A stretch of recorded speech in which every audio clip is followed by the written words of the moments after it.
Hello everyone, welcome back to my channel. And if you're on the podcast, thank you so much for listening. And if you're on YouTube, thank you so much.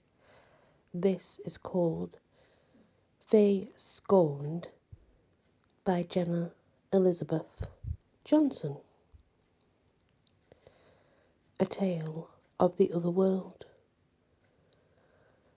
A cold, saturated breeze swept down the grassy slope, arriving from the east and setting off a chatter of disquiet through my army of Faeborne.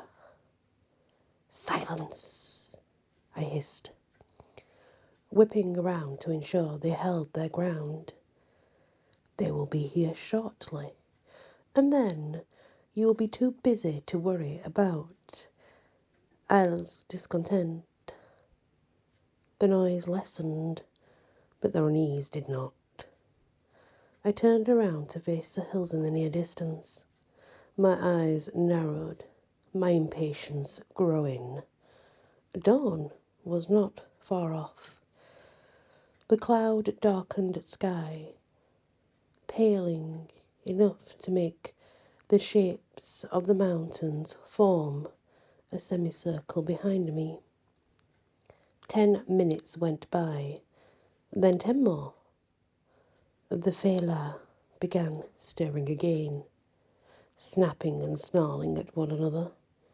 Just as I was about to turn and destroy the most agitated ones to keep the rest under control, a dark horse, bearing 2 riders, created the hill I had been watching.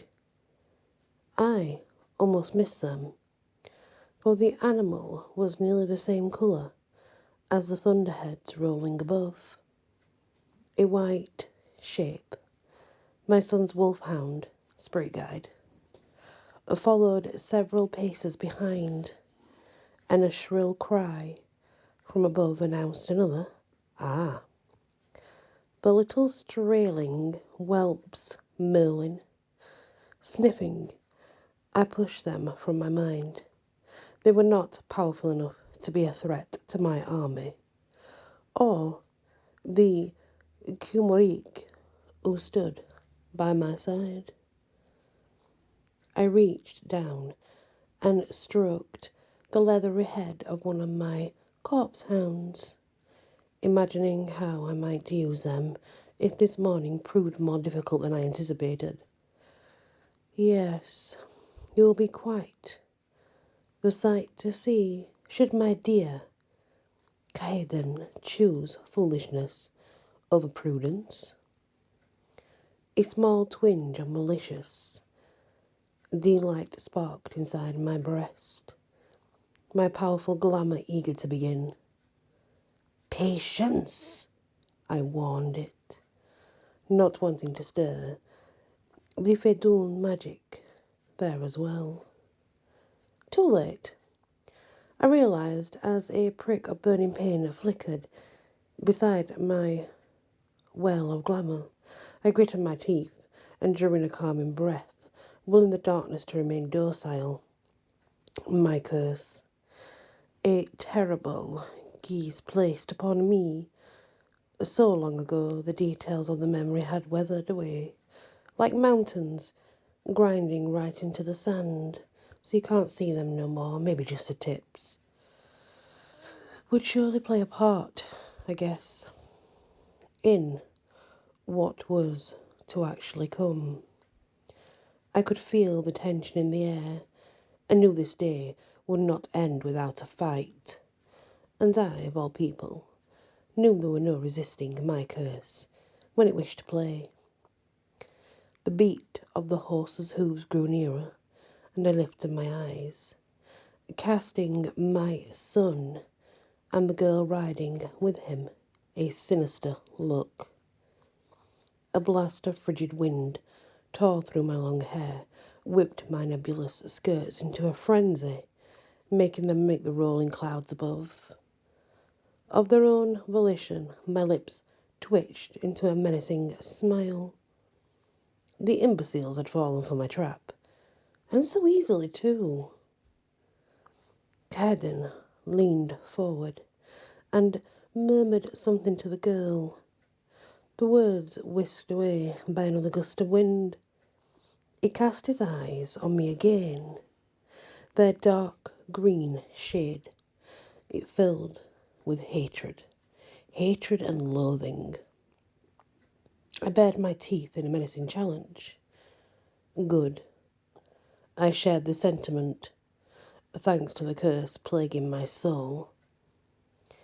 A kid slipped from his horse and then turned to help his little Faelora down. I sneered. The affection brewing between the two of them sickened me and made the darkness living within snarl with fury. Not yet, I reminded it, hoping to hold it back a little bit longer. I did not need the lancing pain it caused to distract me until I had full control of the situation. The Faeborne magic bristled at my arrogance, but settled back down. It knew blood would be spilled this day, so it didn't press me any harder. Cahedin and his half-buried female were moving closer now, their steps tentative, the tension pulling them tight like a bowstring. My glamour pulsed again, feeding off the girl's fear. When they were a few dozen feet away, Cahedin announced in a loud voice, "We wish to pass through the Dalmarin." All around me, my Fela snorted and growled, their desire to attack, these two new snacks grating at my nerves. I lifted my hand away from my dress, just enough to send a wave of invisible glamour to their direction. Whiffles of surprise and small squeals of pain assured me they understood my mood. They could complain all they wished, but they would get nothing until I allowed it. Returning my attention to Cahedin, I said in a dull tone, "I don't see why you would. There's nothing left in the mortal world worth even going back to." The girl's horrified reaction was delightful, causing my cursed magic to purr in delight. If not for Cahedin's close proximity, she might have crashed to the ground. That she believed such an obvious untruth proved what an ignorant little thing she was. Really, what did the boy see in her? My son whipped around, his eyes darkening with malice. "You lie," he snarled. Rolling my eyes, I sighed and admitted, "Oh yes, you are correct, my dear Cahedin. Time won't allow it. I'll just have to exterminate the mortals once we're done here."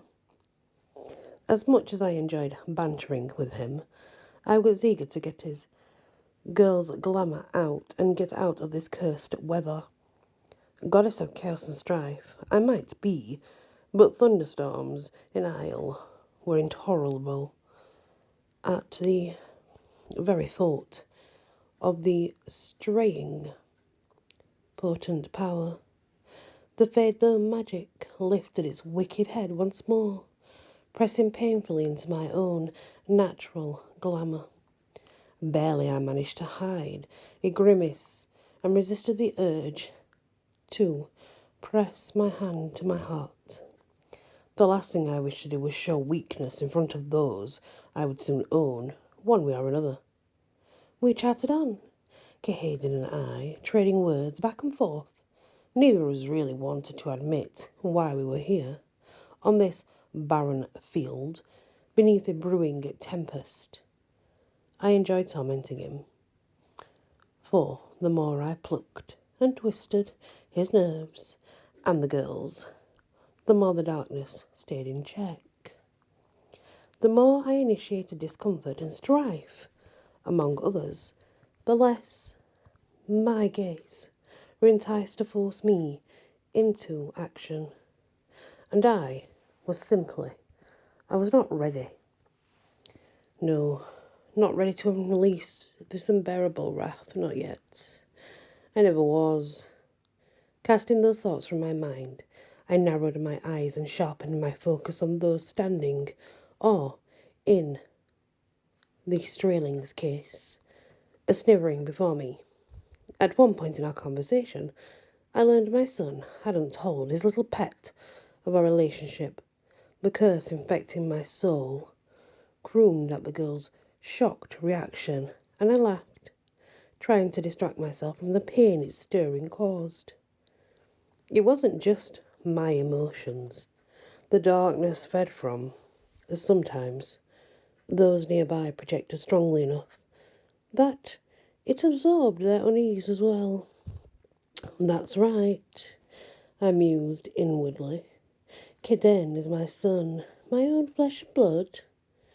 Despite the agony ripping through my glamour, I hoped the knowledge alone could weaken the girl's resolve. If so, she might be easier to subdue when the time came to harvest her glamour.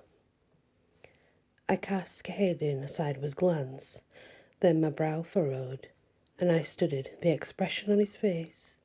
He wasn't looking at me, but at the girl, and his eyes were strange. Not just forlorn strange. An emotion as unlikely as sunlight touching the ocean floor, and just as unfamiliar, tried desperately to claw free of my heart.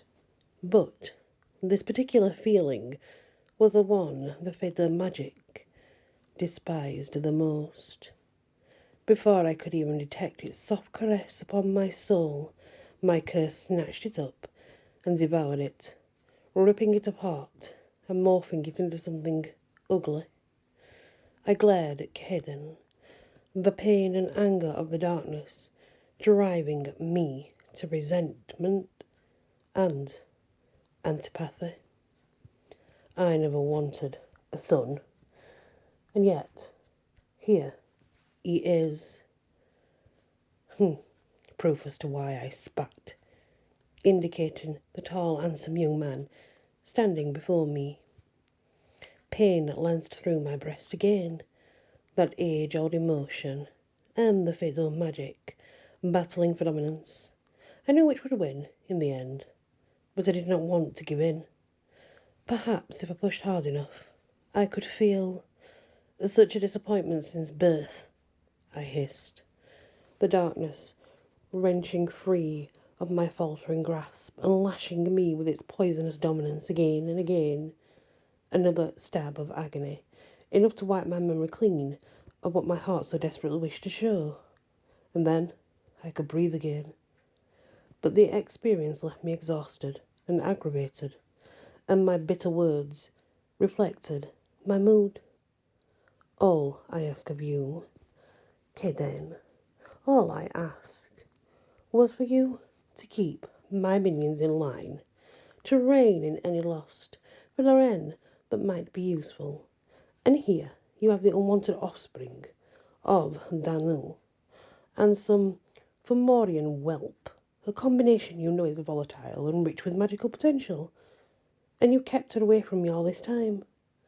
Was that so much for a mother to ask of a son, to bring such treasures back to me? But you refused. You refused to bring my present. And I'm going to leave that part here, guys. This is part one. Obviously, there's a war going off, so between mother and son. Interesting. Thank you for listening. Don't forget to come back for episode 2.